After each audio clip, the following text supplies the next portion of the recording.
As I got another rhyme, another rhythm for y'all to listen. I'm never quitting on my mission. I'ma roll with what I'm giving. Got some ambition, this new edition, filling positions. Looking at the void in myself and feeling what's missing. Better watch the way you going, better go in the right direction. In the moment you stressing, but you gon' be counting blessings. And I know that for certain. Keep on working, open curtains, haters swerving, cause they ain't ready for your final version. I'm never gonna give up, fall down, I just gotta get up, yeah. Cause this is my road, lights, camera, action, I'm ready to go. I'm never gonna You're listening to the Tom Ficklin Show on WNHHLP 103.5 FM, your home for community radio. Good morning. I'm the host this morning. I'm not Tom Ficklin.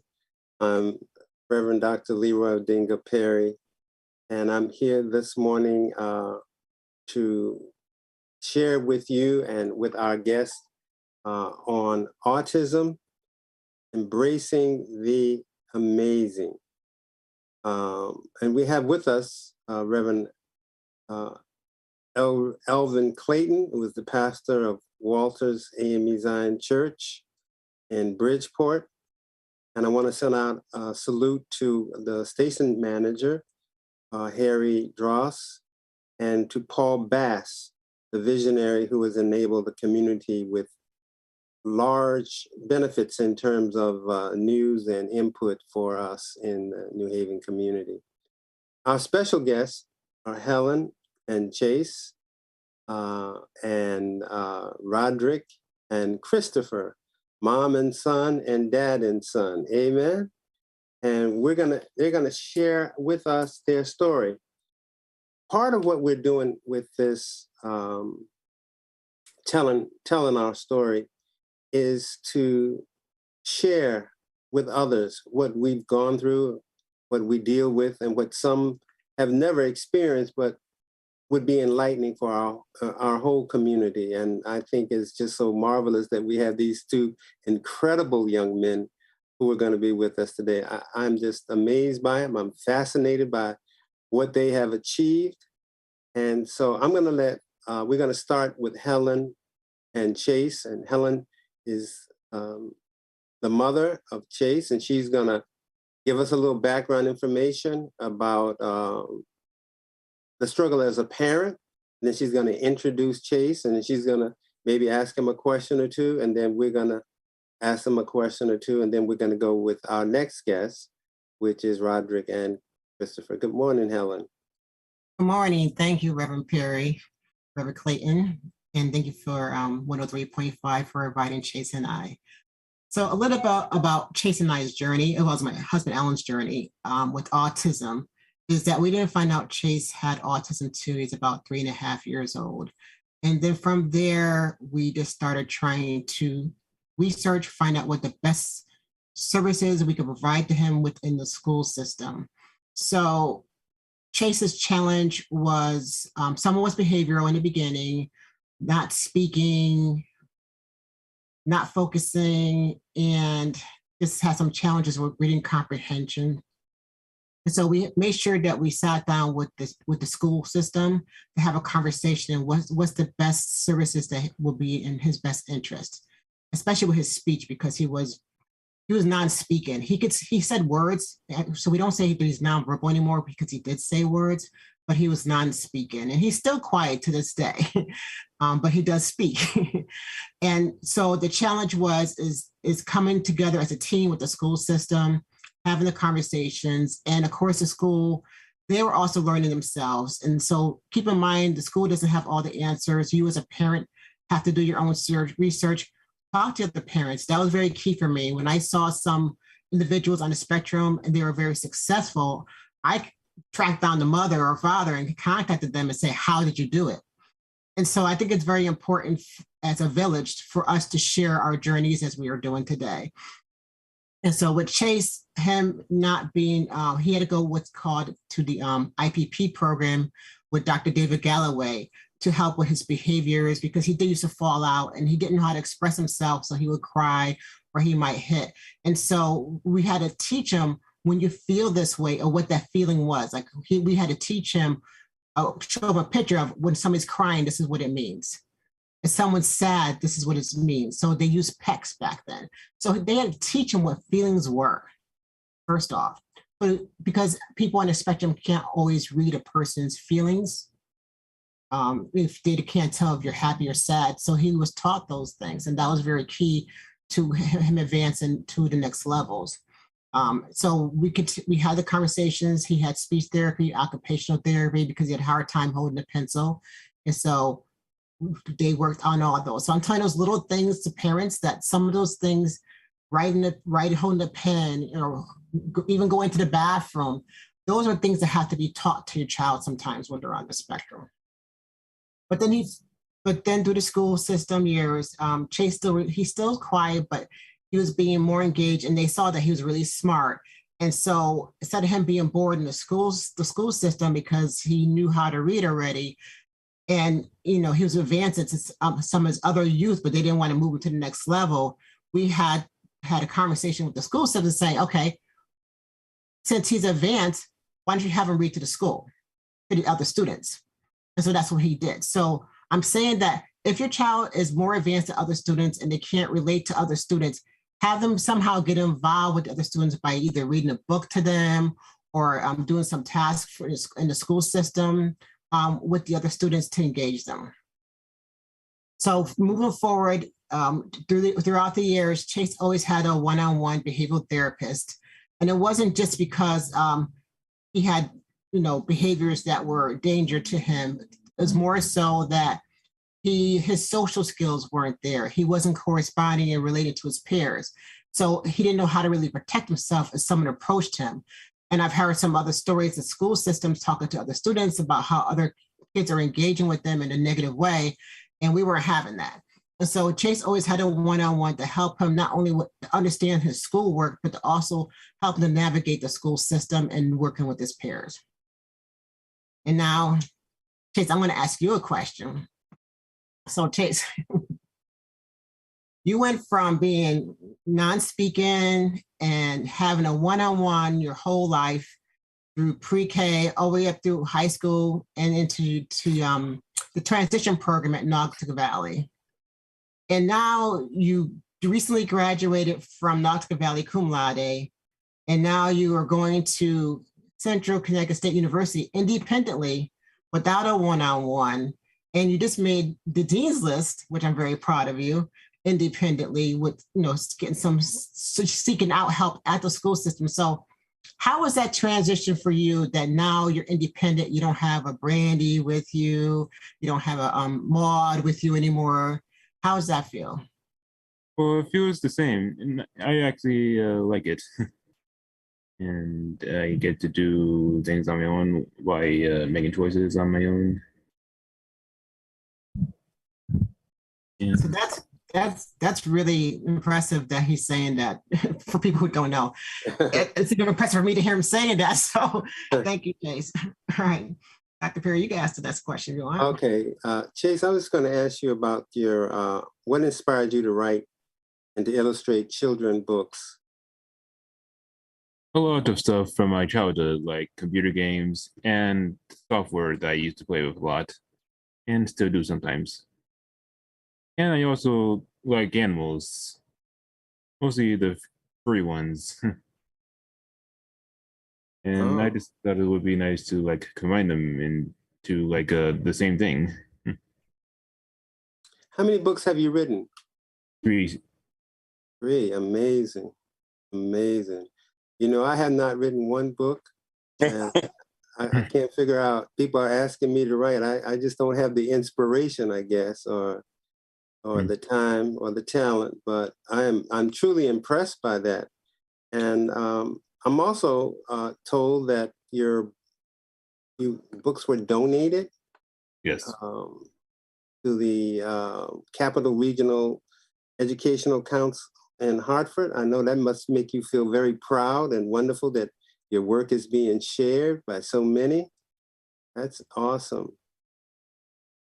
Thank you. Reverend Clayton, do you have a question? Chase, this is Reverend Clayton. What do you want the children to learn from the books that you have written? Well, I want them to learn the alphabet in a really fun way. because the animals might captivate the kids into being engaged with learning.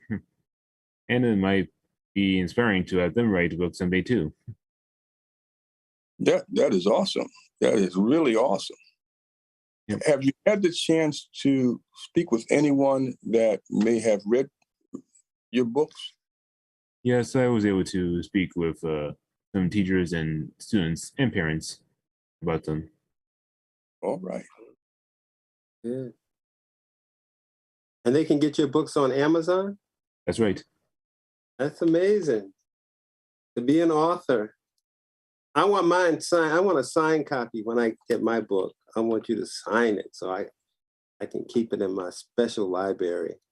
Okay. You can also order it on his website, thelettercurtis.com, and then you could say you want to sign, put your signature in there, and he'll sign it, and we'll ship it to you. Oh, wonderful. I like that. That's amazing. That is amazing. And we're going to move on to Brother Roderick and to Christopher. Roderick I've known for some time. He was in my Fatherhood Initiative program. And we shared some intimate information about how difficult it is to manage work and home and, try to put and keep everything together, particularly when you're dealing with other institutions like public school and healthcare, crises and interventions. And he's done a stand-up job, and I'm just so happy that he's here with Christopher. Christopher used to come by, and I used to give him some of the snacks that I had for the dads. I think I won him over with that. So, Brother Roderick, you want to tell us something about yourself and Christopher? You may be on mute.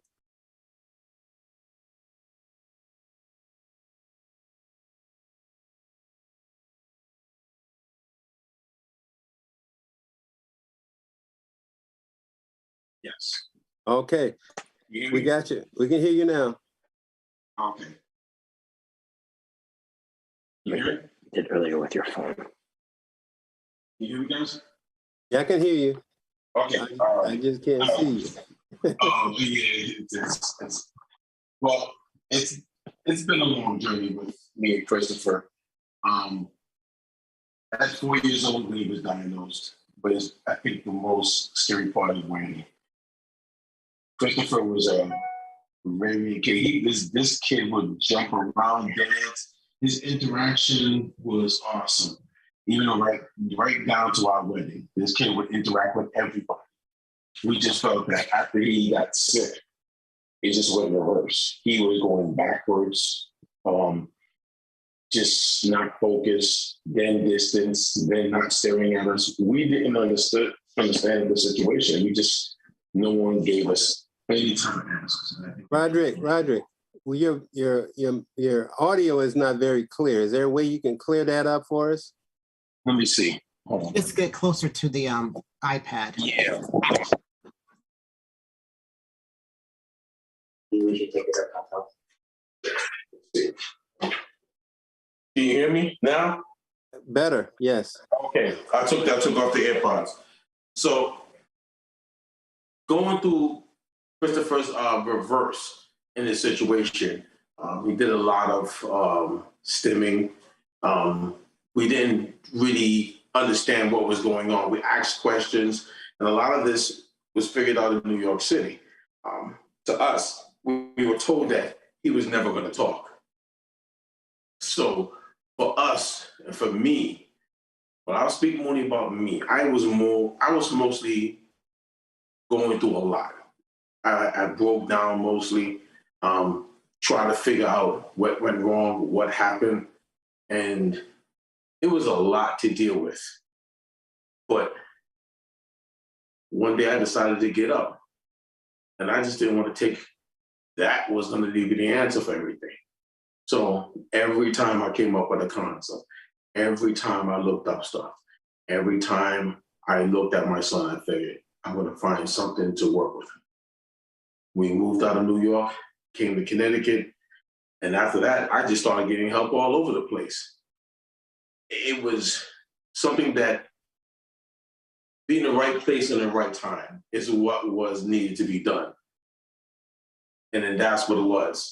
So, oh my God, you gotta be kidding me. And so with that, that's what helped a whole lot of everything. Oh man. So he got the help. He went to Bugs Hill Annex, and that's what really made the difference of everything. And after we dealt with that, they gave me all the help I needed. He started to work with a lot of peers, a lot of teachers. His behavior was crazy because when he first got into the school, he bit the teacher. he bit her. And I thought this woman was going to be upset. No, she handled it like a champ. She took Christopher without a problem. Christopher bit her again. He ran. She chased after him, came back. He sat back there. The moment he got a chance, he ran again. And they called me up and said, he keeps running. Christopher's been running since high school. This kid still runs from peers. He doesn't stay with them. But I like the fact that every person I talked to and every person I asked to help, helped. Every person. Right down to the bus drivers. The bus drivers talked to him every step. Every time they picked him up from my home to take him to school, they talked to him. Every time we found out they saw a word come out of his mouth, they brought it back to me. We worked on that same word. And Christopher developed each day and each time we got a chance to work with him, he started developing. That's why I knew. Don't listen to someone tell you something can't happen. If you put your heart into it, you work, focus on it, you can make a change in it. You just don't take somebody tell you something's going to happen and you just can't work hard. And look at Christopher now. I respect so much about him. He's done so much. And I want to ask him something. Now that you've come so far with everything from bullying and all the stuff you've been through, and all the times we worked hard and we counseled each other and you worked through all the stuff you worked through, what's up and now? What are we going to do now? What am I gonna do now? What are we going to do now? Well, for one thing later on, I'm going to college. Get my bachelor's. Get thing. Like, I'm just gonna be doing whatever I want. Okay. With pride? Yes. With pride. Okay. Anything you want to ask him? Yeah, before I ask him a question, I want to ask you a question. Christopher was, when I met you, he was in private school. Yes. And they were not able to handle some situation, and you put him then in public school. Yeah. Do you think that the public school served him better because there were more resources? Well, half and half. Well, he feels half and half. The private school helped him structured learning. It gave him a different concept of how to learn, and the training he got from the private school was to basically learn how to do college work while you're not in college, how to research properly, how to get your answers, what do you need? And then at the same time, him learning the Bible, learning what society about himself and everything else. So with everything all together, then separating himself from that structure and then getting to know himself, he got to know himself. And then going to the school, the public school, then all the resources of everybody else coming back to him, helping him to help him line him up with what he needs, and then start asking him how would he feel? What does he want to do? Not someone always dictating him. So he let him, give him the choice to express himself. He was allowed to express himself. And that's the big thing. So with all the help and the programs, allow him to reach out to find things, find himself, learn more, and give him the opportunity to move more. Going to private school structure is good for a little bit, but not the whole full of your life. I just believe that sometimes kids don't need to be treated as a robot. They need to learn how to express themselves. And if you don't allow a child to express themselves, he's not going to learn who he is. He needs to have the open experience. He needs to see other people and other people's opinions. And now that he had got that opportunity when he left, he felt good. He felt free. It allowed him to express himself. With a child with autism, you have to let them learn how to express himself. Private school is not what you think is going to be the answer for everything. A child with autism needs to learn to express himself. He needs to learn emotions. And if you block that from him, how does he learn?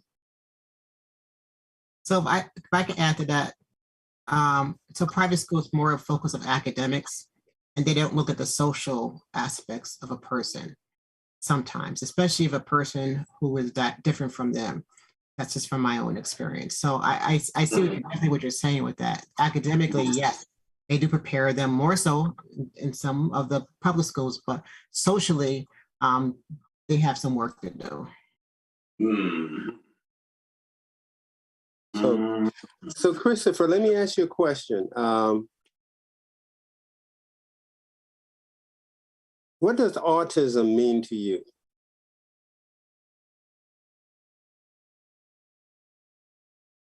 When you hear that word, or when you're depicted in with spectrum or autism, what kind of emotions or thoughts go through your mind?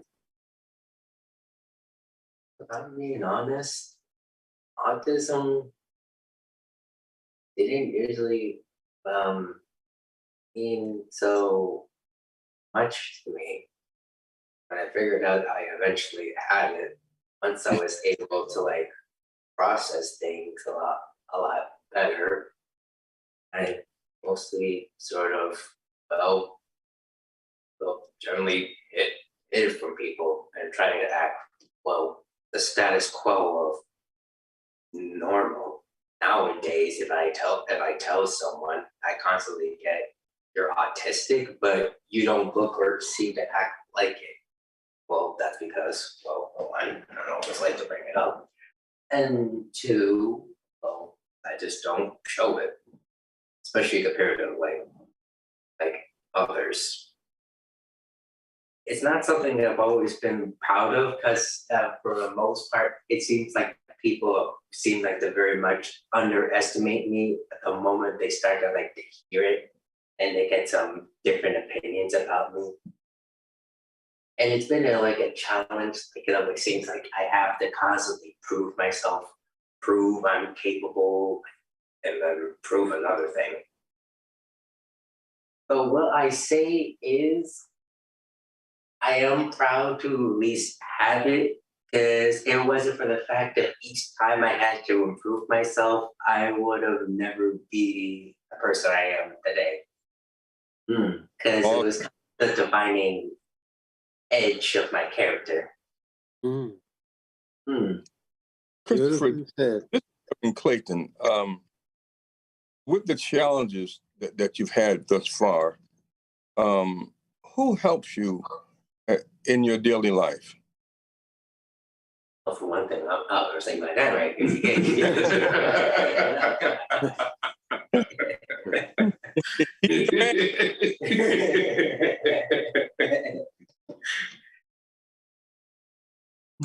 Yeah.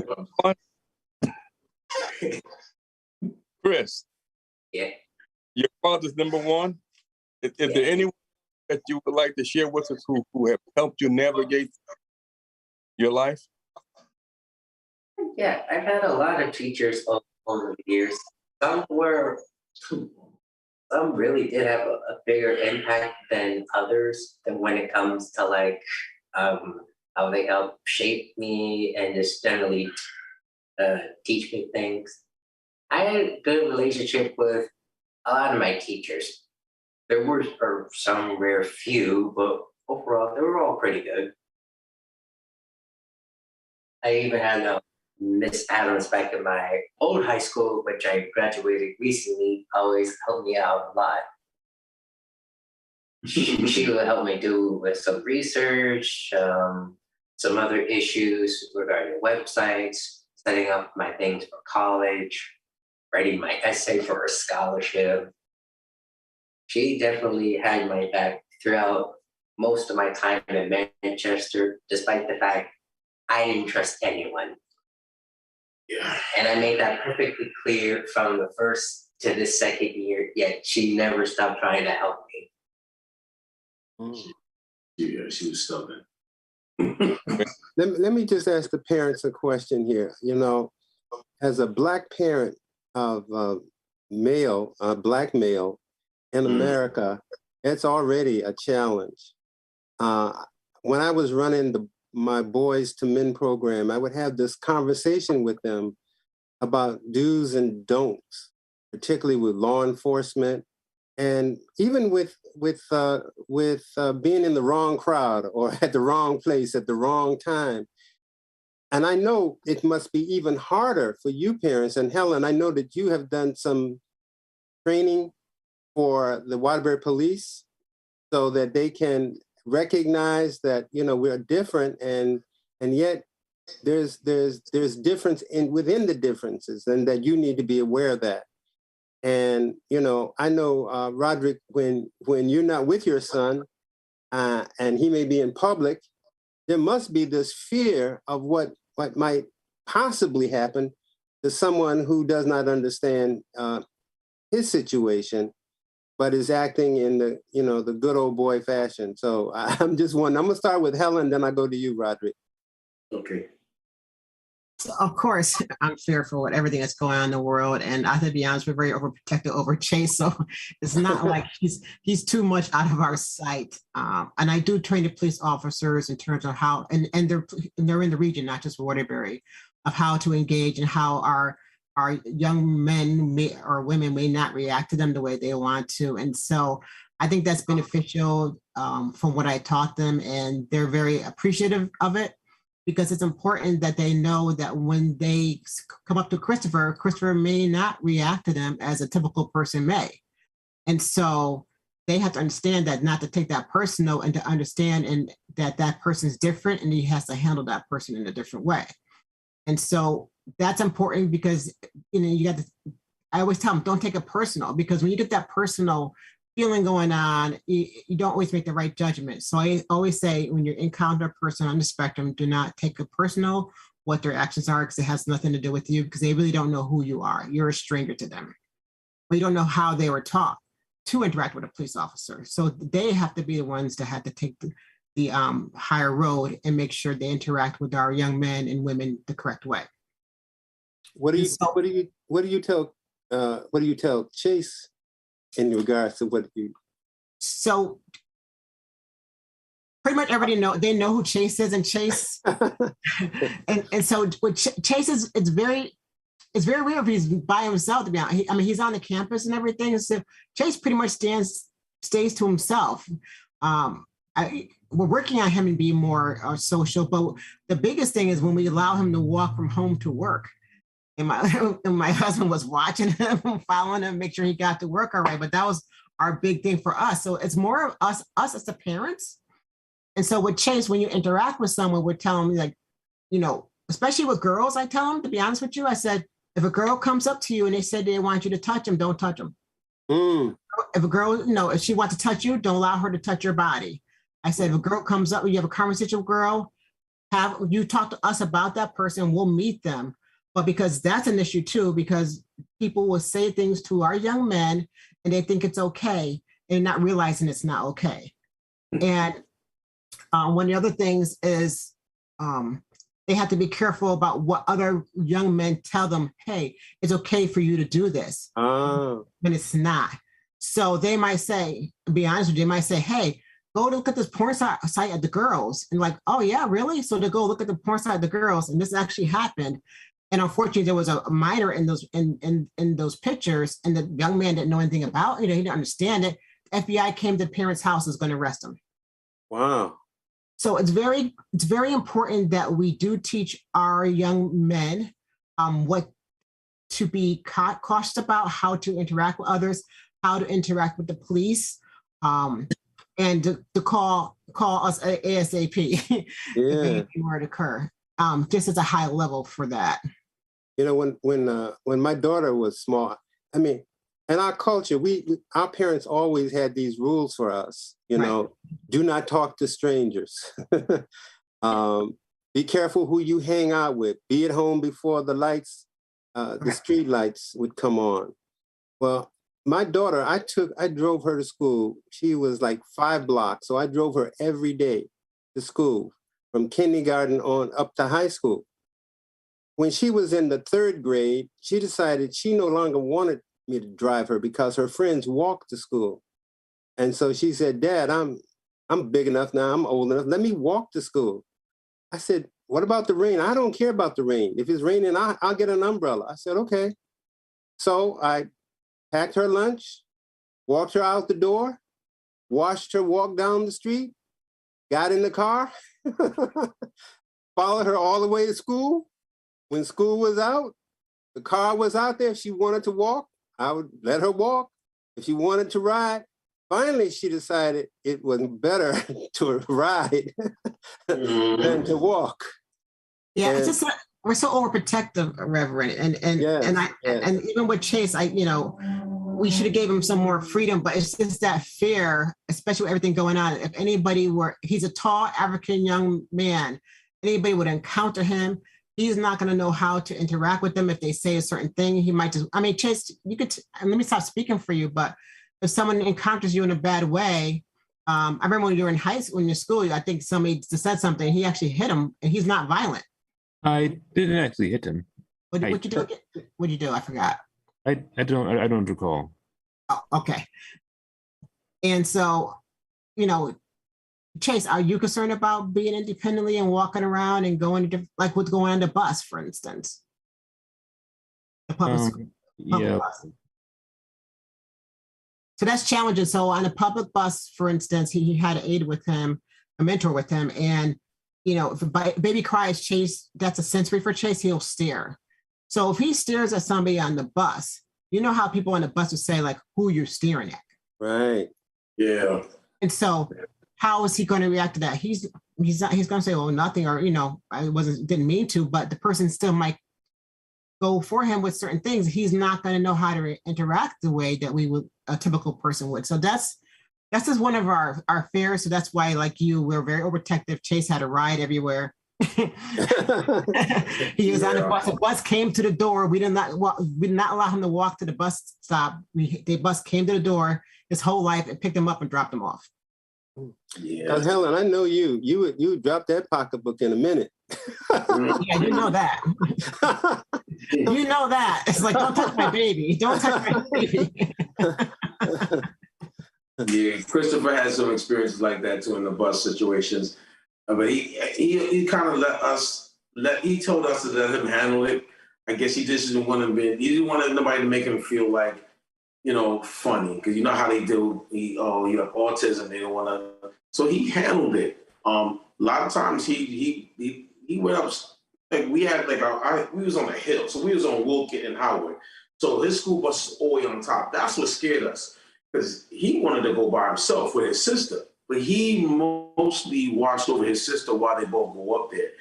He just didn't want nobody watching his parents watching him to go to the school bus. So he always tried to do this big boy thing to be independent. And I still kind of went in between the houses. I kept running between the houses so he couldn't see me. So that was you. Yeah. So I went in between, ran again. I knew I felt someone watching. I knew it. So I did an issue. I did it for a while. He didn't know. Or sometimes I hide in my boy's car. He didn't know either. So I was watch. I think there was one incident, and I think his mother caught him. He was coming off the bus, and I didn't get home on time because I had a meeting, and 2 girls tried to take him in the house. Now, what were you trying to do with my son? Why was you trying to take him in the house? So his older brother was like, Mom, leave him alone. I said, no. And she's like, no. He didn't know why he was going in the house, but he was going to go with them. Yes. Yeah, we saw that. You know what I'm saying? Because I have a video camera. Come on. girl right to your house. Are you going to say no? Oh, so 2 girls. So we figured like your parents don't know what y'all doing. So, you know, she stopped him when I got there. She really brought him home, and then he told me about it. And the brother was like, "Mommy, why are you doing that to him?" But sometimes I have to let him go. I know he doesn't want to be supervised all his life. I know, you know, with them, they want to be independent. They want to show that they can handle life. I think we're scared because we know that life hits you all the time, even for adults. Being an adult is not easy. And I tell them that all the time. The responsibilities we have, just making sure you okay, making sure that we have to be okay so you can be okay. We take on so much pressures of just life alone.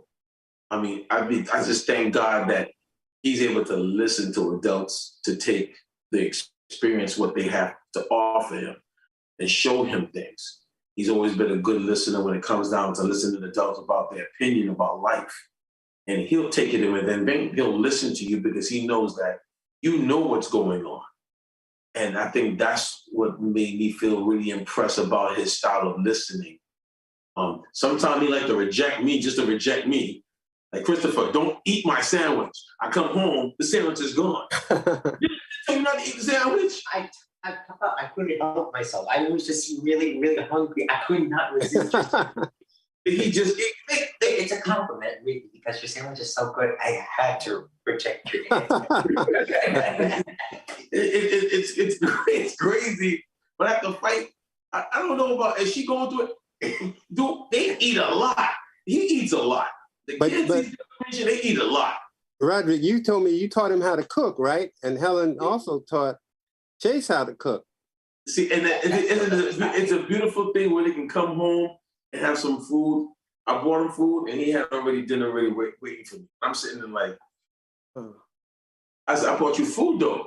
He wasn't going to tell me he wanted to surprise me. He had dinner already finished. So what is his favorite dish? I don't get that dinner plate at home. I'm sorry. I'm not spoiled like that yet. One day, right, Chase? No, yeah, one day, Chase, right? Chase, come on, take some of it. Come on, you can do that for Mom. She deserved that.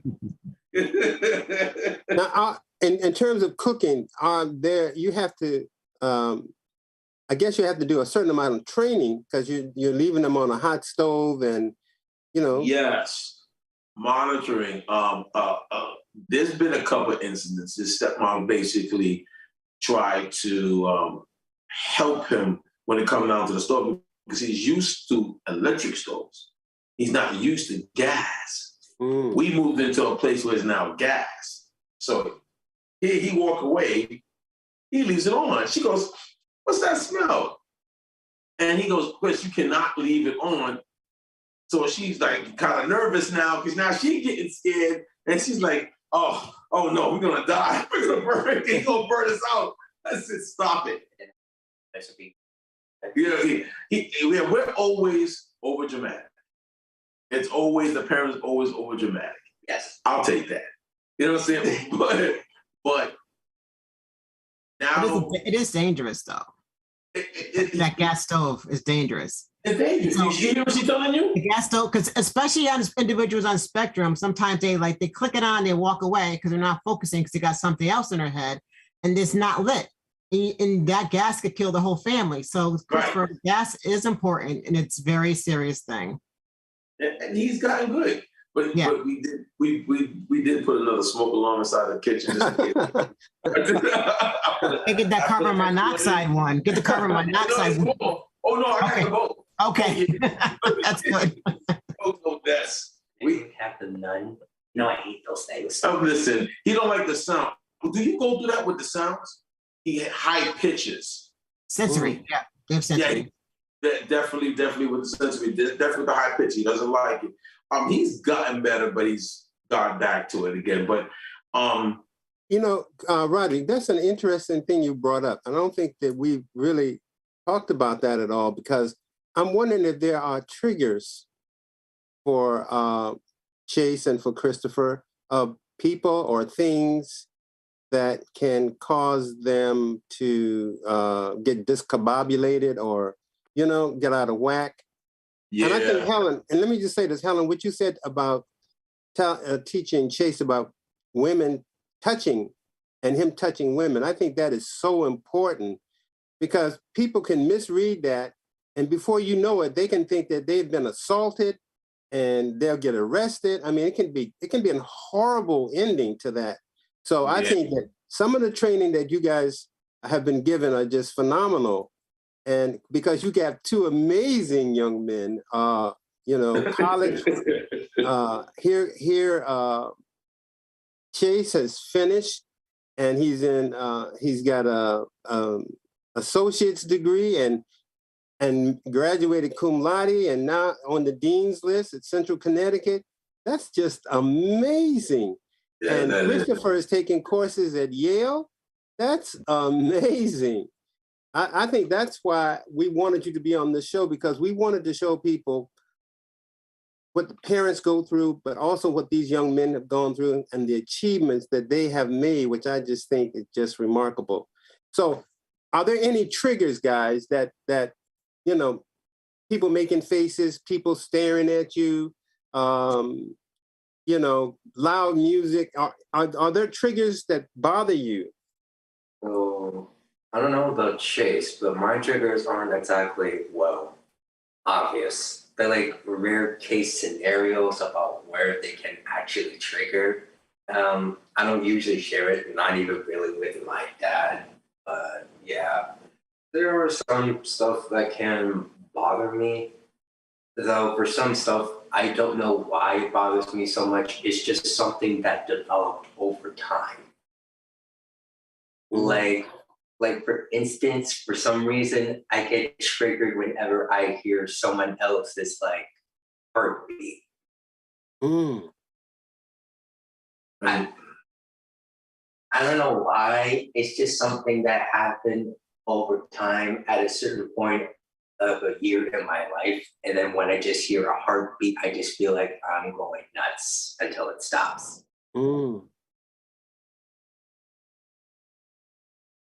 Some things about yourself, well, I'm sure this will everyone have changed and then grow over time as you get older, and you can't always predict everything. Some things are usually new. Yeah.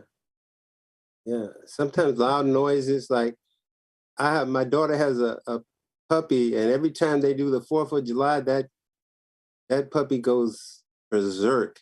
Right. And they tell us we can put a blanket on him, we can, do all these kind of things, but he runs and hides. So, I mean, we all have some kind of triggers or things that bother us. Some people don't like the sound of, industry, or loud noises or loud music, or, we all have something. Yeah. And it's normal. As Reverend Clayton's going to tell us a little bit, it's normal. Yeah, it is. I think we all develop triggers after a while. What about you, Chase? What about you, Chase? Yeah, there's some things like sensory stuff and shouting, and the way some people say certain lines on cartoons that I don't like how they said them, and also arguments on TV. And anyway, some people cry on TV and in real life, and he doesn't like crying. He doesn't like violence. He doesn't like people. Like, that's what was one of the sensory at the school, because the teacher was yelling at the schools where the kids were acting up in the classroom, and I had to go to the classroom to see what was going on. And that was all sensory for him, all those noises and everything. People being mean, he doesn't like it. It bothers him a lot. So that's an issue sometimes. And like I said, like the baby's crying, that's always been a trigger for him. Always been a trigger for him, babies crying. Right, Chase? Does Chase watch television a lot? Chase, do you watch television? Yes. What's your favorite show?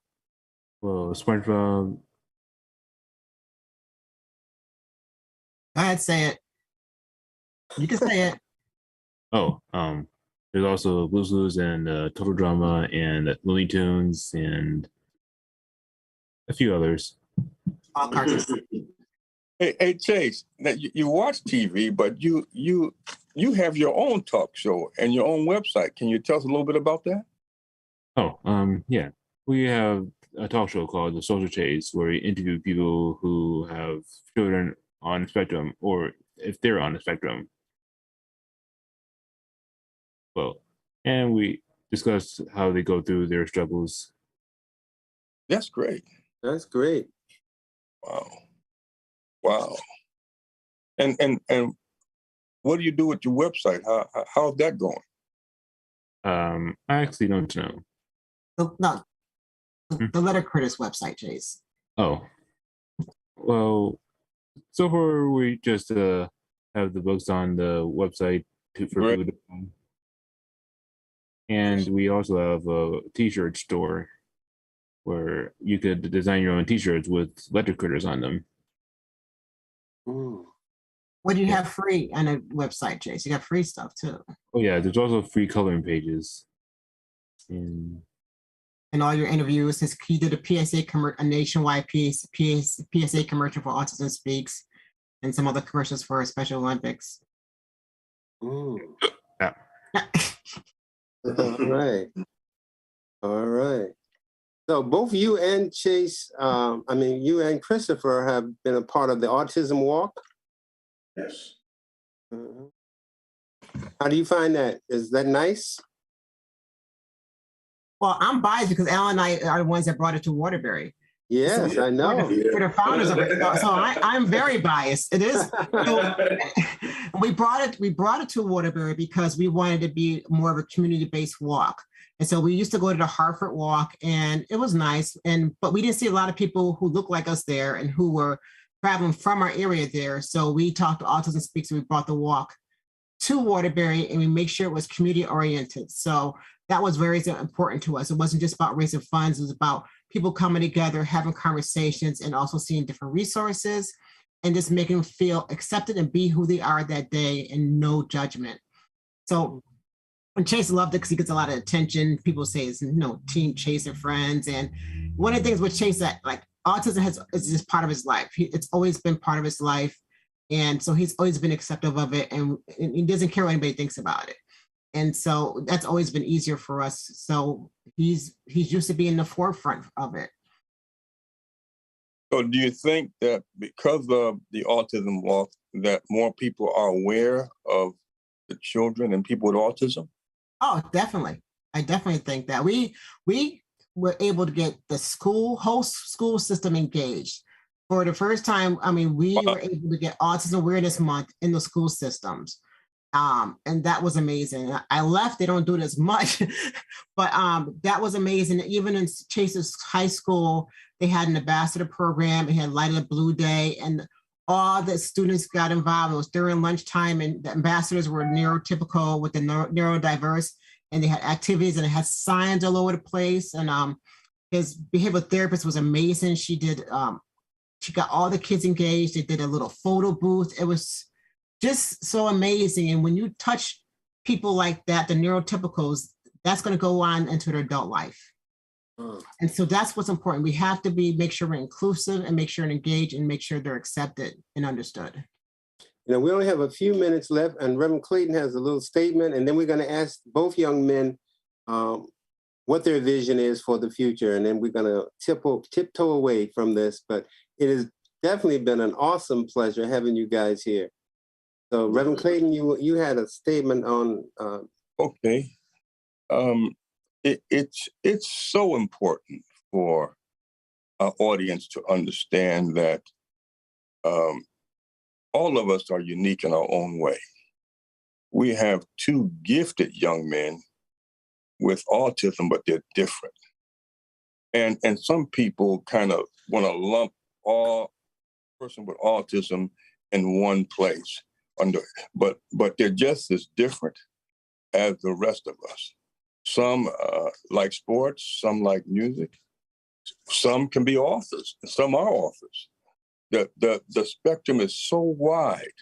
So we got to make sure that we don't stereotype or make a person feel a certain way because they have autism. It's just another person, another child with something, but they're different.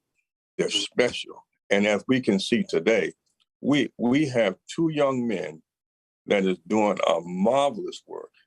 And they have some awesome parents and teachers that has helped them along the way. So let us just bear that and keep that in mind.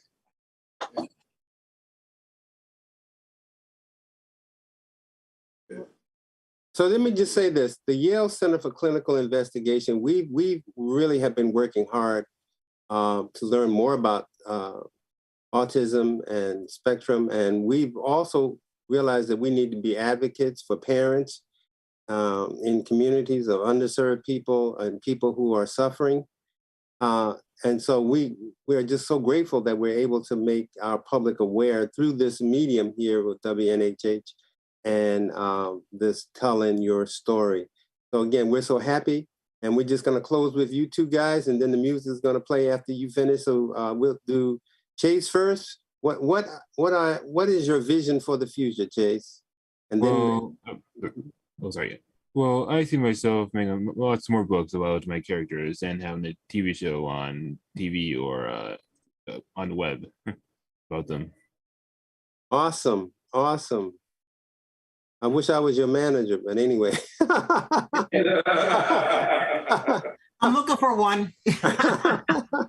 Yeah, keep looking. Can't do it anymore.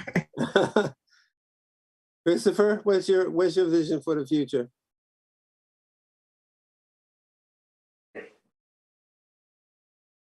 I have had many visions for the future for so far, but like I told my dad for like one point or another, my hope for the future is a world filled with a lot more compassion. We're also stuck on ourselves and all that sometimes we forget what it's like to be like the little guy and be at different stages of our lives. And while compassion can't solve everything, a little bit of heart can make a little things a little bit better. That is awesome. That is awesome. I guess we're going to get ready to hear the music from Harry. It was so wonderful having all of you on the show. We've got to do this again. There's so much we didn't cover, but we did cover a lot. And I think that, people will learn a lot from what you've given us today. So we're all appreciative for your being on this show. And thank you so much again. Thank you. Thank you. Thank you.